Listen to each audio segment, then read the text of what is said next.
Protests against the HS2 high-speed rail project have been taking place across the country. Sky's home editor Jason Farrell is in Uxbridge in West London. Jason, welcome to you. When we think of HS2 and some of the objections and objectors to it, we think of Middle England, not necessarily people being arrested.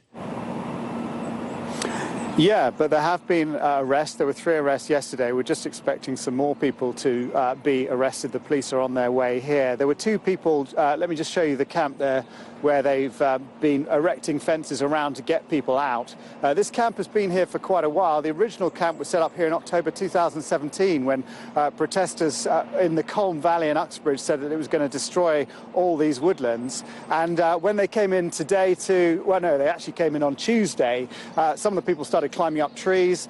Some of them lasted just a few hours, but 2 of them remained up there until just this morning. We've spoken to them before and since they've come down. So they had quite a considerable time up those trees, causing a lot of problems for HS2.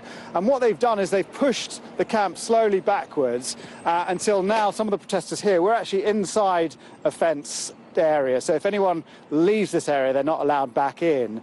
We've actually snuck round one of the fences to get in so that we could speak to Sarah, who's been campaigning here for quite a while.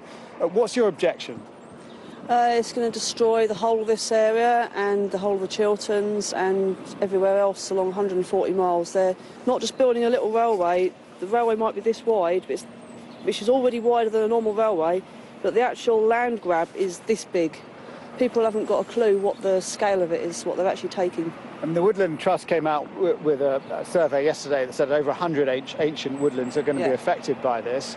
But this is known. I mean, this is something that ultimately, rail travel is considered more environmentally friendly than road travel, for example.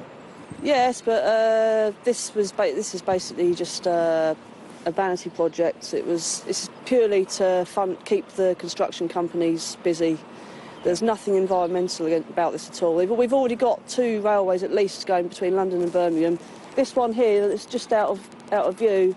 There's trains going past there from London to Birmingham with 2 carriages, and they're saying there's a capacity issue. Yeah, but you are a local resident then here, yeah. And you became an activist because this was coming through your local area. Yeah. Is that right? Yeah. And how long have you been here? I've been involved with the camp for 2.5 years. 2.5 years. And you're about to leave now. Will you carry on protesting? Oh yeah.